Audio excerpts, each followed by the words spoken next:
appreciate you guys watching another episode of JO Fit TV, where my goal is to help you get fit, healthy, and do it fast. Today, folks, I am here because I'm a little bit perturbed. I'm a little frustrated. I'm a slight bit outraged. The reason why I'm a little bit outraged is because it's almost 2018, and up until this day, up until this moment, plenty of good and well-meaning personal trainers, nutritionists, dietitians, physicians, you name it, are still telling people that the reason why they're fat and the reason why they can't lose weight is only because of their caloric intake. And that is total BS. Now, what I can tell you from logging many sessions, training people, health coaching, trying to help people get their nutrition right, is that the vast majority of clients that I see, the vast majority, more than 80% of the clients that I see that have significant weight problems, we're talking morbid obesity, those people are not eating more calories, those people are not doing worse behavior than the people who are significantly lighter than them. We're talking people that are 100 to 150 pounds less in weight than they are. Now, I'm not saying that those people haven't partaken in those activities in the past, which maybe dug the hole and got them to the place that they are currently. But what I am saying, at that current point, a lot of those people who are morbidly obese are working really hard in the gym. They're coming in doing their cardio, they're doing their resistance training, they're sweating, they're watching their calories, they're using MyFitnessPal, and they're logging everything. And guess what? They're not losing much, if any, weight. When I have a person who's a supermodel walk up and tell me, hey guys, the way that you make sure you're not fat is just don't eat junk food. Well, I've seen those types of people eat plenty of junk food, and most of them don't get fat. And if they do get fat, all they have to do is exercise a little bit and change their diet a little bit, and the fat comes right off. So why is it that I'm working with people who are really working hard, people who have put in sweat, blood, and tears to try to lose weight, and those people have a difficult time losing weight by doing the same or even greater actions? The reason why is because the caloric theory is flawed. And it's not flawed because that theory or that idea doesn't work for some people. Obviously it does. But the caloric theory goes something like this if you're not familiar with it. If we consume our basal metabolic rate worth of calories, so the amount of calories we need throughout the day just to get done exactly what we do, just enough, not too much, not too little, will maintenance our weight. If we reduce our calorie intake or increase our expenditure, then we'll always lose weight. So pretty much every nutritionist out there has come to the conclusion that if you just decrease your caloric intake by about 500 calories per day, then what will happen is that in a week you can lose a pound. Well, a pound of body fat is equivalent to about 3,500 calories. So the idea is if you just reduce your caloric intake by 500 calories below your base level of need for calories, then you're going to lose a pound per week, which means if you do that, you'll perfectly lose a little bit more than 50 pounds per year. No problem. It's that easy. It's that simple. Well, I'm here to tell you guys that for everybody, it's not that simple. The reason why it's not that simple is because there are other considerations that we have to put into play here. One, you don't know 100% what someone's basal metabolic rate is. So that's calculated based on these ideas like body weight, like expenditure, how active you are during the day, and then whether or not you're participating in exercise. What we know 100% is that people have significantly varying outputs just in exercise. It's very obvious that people's basal metabolic rates are all over the place. The second thing that we know is that when we reduce our calories or we expend more calories, that doesn't necessarily guarantee that the calories that we're going to break down are fats. Now, the easiest way to break down fats metabolically is to be in a ketogenic state. And there's pretty much two ways to be in a ketogenic state. That is a ketogenic diet or by fasting. Once you get into a ketogenic state, you're going to use a significantly larger portion of your energy from fat stores or from the fat that you put in your mouth, depending on how much fat you're taking in or depending on whether or not you're eating nothing. So in the normal calories in, calories out model, if you were just to expend 500 more calories per day and then eat 500 calories less than what it takes for you to maintain your body weight, then you would basically have 1,000 calories less than what you need to maintenance your body weight per day. And in a week, that would equal 7,000 calories, which would mean you could easily lose 2 pounds every week and lose over 100 pounds in a year. Well, that would be simple. That's no problem. That would be easy. Well, that's not that easy. The reason why that's not that easy is because it's very difficult, one, if you could do it, to actually get people to stay that consistent. Two, we can't figure out what people's metabolic rate, their basal metabolic rate is every single moment of every single day. So even when you try to reduce and expend more calories, you're likely over or under eating. The third is a perfect example, which is a study that they did with people who came from The Biggest Loser. And that type of replication shows that when we reduce people's calories by a certain amount every single day, day in and day out, after about 3 months, the calorie reduction causes a decrease in that person's metabolic rate, which is tricky because if a person's metabolic rate decreases, that means now they're expending less calories than they were at the beginning. And if you're expending less calories, how do you overcome that? Well, exercise more. Well, the average person cannot exercise even 3 hours a day. And a lot of these people are exercising 6 hours a day and they're eating less calories. So we know that if you calorically reduce below your basal metabolic rate for an extended period of time, month on end, you lose the effect. And what happens? People start gaining weight. So the idea that you're going to be able to lose 50 to 100 pounds in a year is really a pipe dream, because if you stay consistent and do that perfectly and you do it for 3 months, you might lose some weight. But what's going to happen is you're going to mess up your metabolism, and then all of a sudden you're going to start gaining weight at a breakneck speed. So what I'm here to tell you guys is that the reason why the caloric restriction theory doesn't work in some people and works well in other people is not about the caloric restriction theory at all. The reason why it works in some people and not others is because of insulin. Insulin is a hormone that causes your body to store substrate. That is carbohydrates, proteins, and fats. So your body has insulin at a baseline or a basal level floating around in the blood, and it's always regulating your blood sugar and other things. Well, when we eat, our insulin goes up, and when we don't eat, our insulin goes down. So we know that there's a correlation in between body weight and also basal insulin. So people who weigh 300 pounds have more basal insulin than people that weigh 150 pounds. And insulin is a storage hormone that works all over your body and also in your brain. So when we release insulin, our body is trying to store energy. And the counter to that is when insulin is high, a lot of other hormones such as growth hormone is low. Now, growth hormone sounds like it's only responsible for growth, but it's not. Growth hormone is one of the primary functioning hormones for helping us burn fat. So you're going, well, that sounds great, but why don't you just not eat carbs? If you don't eat carbs, your insulin won't go up. Well, it's not that simple, folks. Proteins and amino acid pools have the ability to jack insulin way up as well, because they also have to be dealt with and stored. They have to be moved around the body.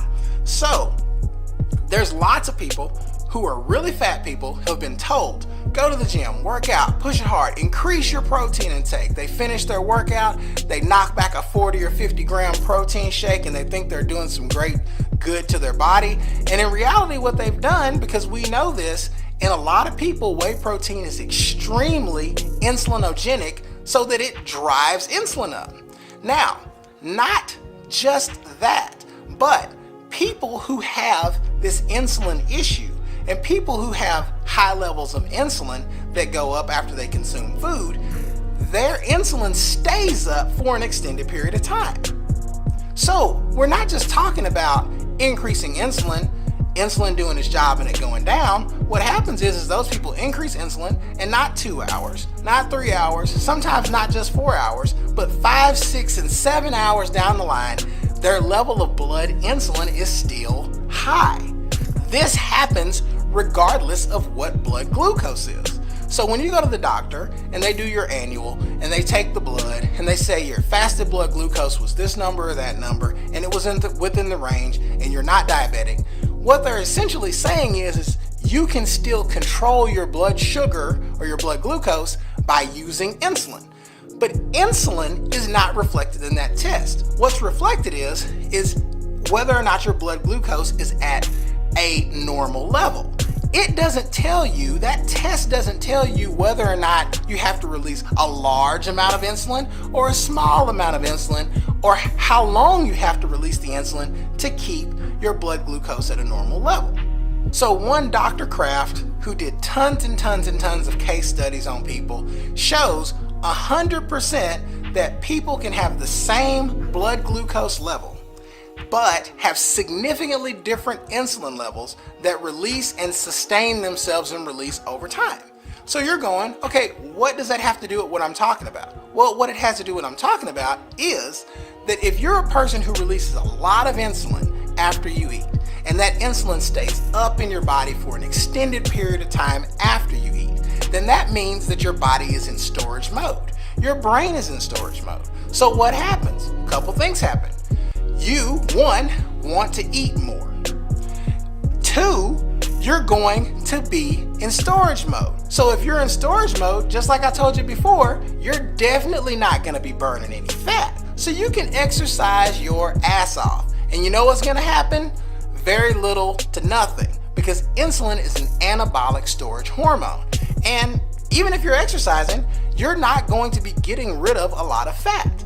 So what I'm here to tell you is that fasting is a better method for fat loss than is general caloric restriction. Now you guys are saying, well, you went on the 5-day fast and you lost all this fat pounds and etc. and everybody's not gonna do that. I'm not saying you have to fast for 3, 4, 5 days. I'm saying putting yourself in a position to reduce the amount of insulin that you produce is going to get you results. Whether that be a time-restricted eating window for 8 hours, whether that be some sort of intermittent fasting, whether that be a long fast. What we have to realize in our society is that people who have insulin dysfunction and people who have metabolic dysfunction should not be eating all the time.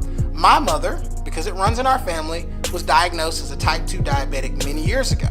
For years, her doctors and the people that they sent her to for dietary advice have told her never go more than 2 hours without eating because you don't want your blood sugar to drop. Well, her issue wasn't that her blood sugar would ever get too damn low. Her issue was that her blood sugars were always too high because she had released so much insulin over the years that she got desensitized. So when she feels like she doesn't need to eat, well, she doesn't eat.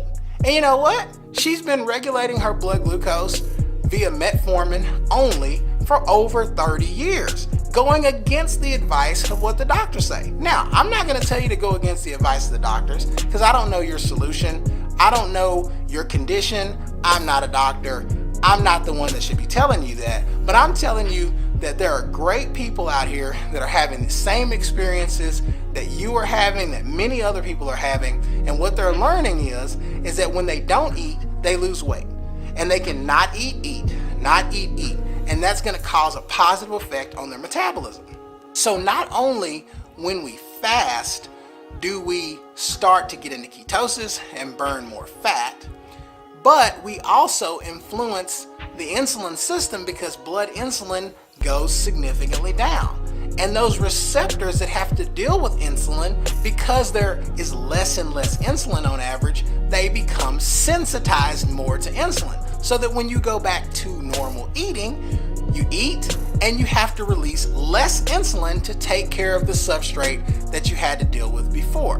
For folks out there that have really good PPAR activity that allows them to be able to handle blood glucose well and some of these other metabolic parameters that we can judge, they're not going to have that big of an issue with this. So in the fitness culture, in the strength and conditioning culture that I come from, I learned years and years ago that we always have to eat. The way you keep your metabolism up is you always eat.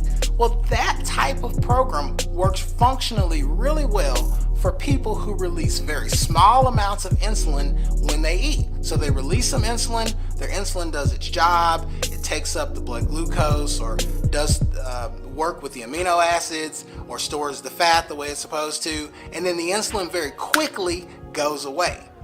And that works great. So all the outliers in the fitness industry, your fitness professionals, your ex-athletes, a lot of them, not all of them, but a lot of them, your bodybuilders, your people who've never had a weight problem in their whole life, yeah, they can munch on stuff every single other hour.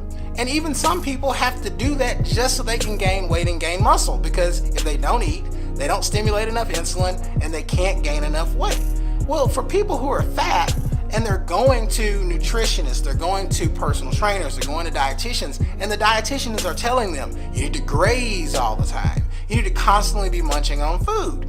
Those people are lying to you, and what they're doing is recycling and reverberating information that's been going on year and year and year after year. But what you have to know is the vast majority of those people have never had to deal with a real weight problem. So they're just telling you what works for them. What I'm telling you is that people who release high amounts of insulin after they eat should not be consuming frequent meals, because what happens is insulin is being released all day. There's a doctor named Jason Fung, not me, Jason Young, but Jason Fung, who's a nephrologist, who's dealing with people who have chronic kidney disease, people that have diabetes, which a lot of the people who have chronic kidney disease have diabetes. And you know what he's doing with them to get the best results he's ever gotten? Telling them that they need to fast. So wait a minute. Diabetes is correlated with obesity. Diabetes is correlated with, not even correlated with, is caused by insulin insensitivity. And he's telling those people that they need to fast. So if you have a weight problem, what you need to do is not eat all the time. Restrict the window of your eating. Fast. Maybe you're only fasting for 16 hours or 24 hours, or maybe it's 3 days, or maybe it's 5 days. The longer you go, the more fat loss you're going to get, and you're going to enhance your insulin sensitivity so that when you come back to your regular meals, you're not going to respond to them so negatively. The other benefit is that when you are fasting, you're not constantly having to think about your caloric intake and expenditure. What you're thinking about is improving your metabolic system. So you don't have to walk around all the time with MyFitnessPal going, okay, 2 carbs here, and I ate 1 piece of broccoli, and I had a chicken breast, and What you're doing is saying, I'm not going to participate in this behavior, so that when I participate in the behavior the next time, I can deal with it better functionally. But what I'm telling you is based on my experience. It's based on what I feel. I'm not here trying to sell you a product. I'm not here trying to give you something that's not for free. This is easy to do. So if you like my videos, just subscribe. If you want professional help with any of this, fitness, wellness, whatever it is, just give me a call, give me a social media hit, just figure out a way to get in contact with me. Nowadays there's a million ways, and I definitely appreciate your business, but just this video is going to do a lot of work for a lot of people. So I appreciate you guys watching another episode of JO Fit TV, where I help you get fit, healthy, and do it fast.